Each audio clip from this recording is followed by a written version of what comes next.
To a lot of people, this is nothing more than a bunch of confusing symbols on a piece of paper. But this is a map. It's an energetic roadmap. It's part of the package that you get when you're reborn. We come into this life with a genetic background, with family history, all of this karma, and this is the roadmap to help us understand how to live our lives. When you know what this roadmap is, when you have your GPS in gear, life is a lot easier. You don't have to follow it lockstep. You could deviate a little bit, go back and balance a little bit of karma, straighten this road out a little bit, but you need to have the stars to guide you.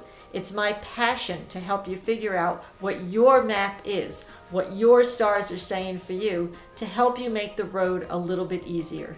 When this person came to me, the first thing I noticed was the South Node, because I'm a karmic astrologer and South Node tells us where we're coming from. This is the South Node. It's sort of the upside down horseshoe with the balls on top.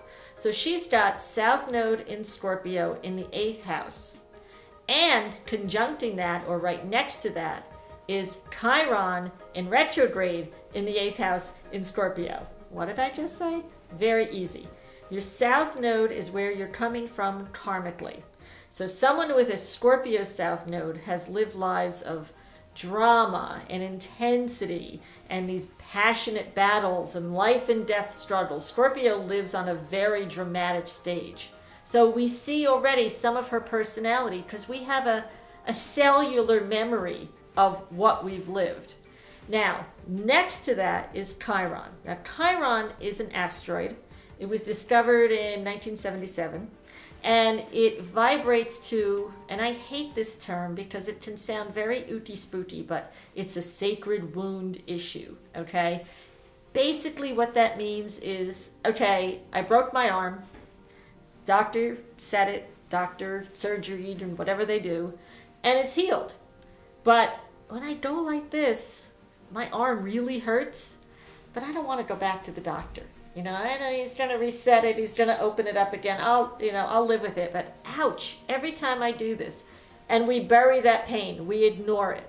Well, Chiron pain has been buried lifetime after lifetime. I always say, you know, somebody said you had a really crappy dress in the 12th century.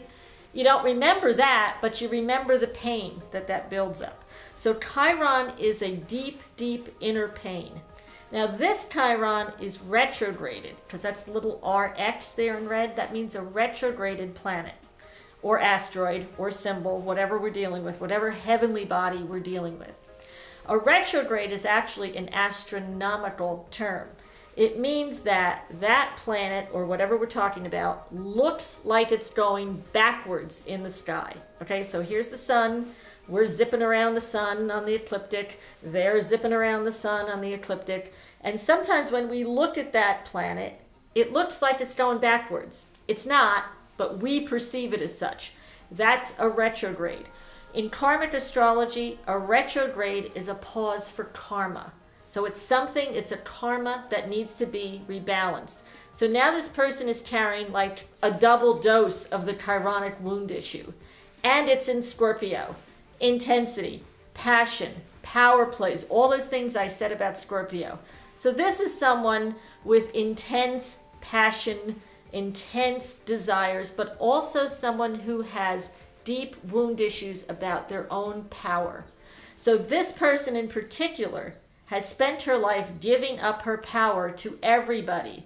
She had an authoritarian mother, a father who manipulated her with his own emotional illness, so he kept her in check.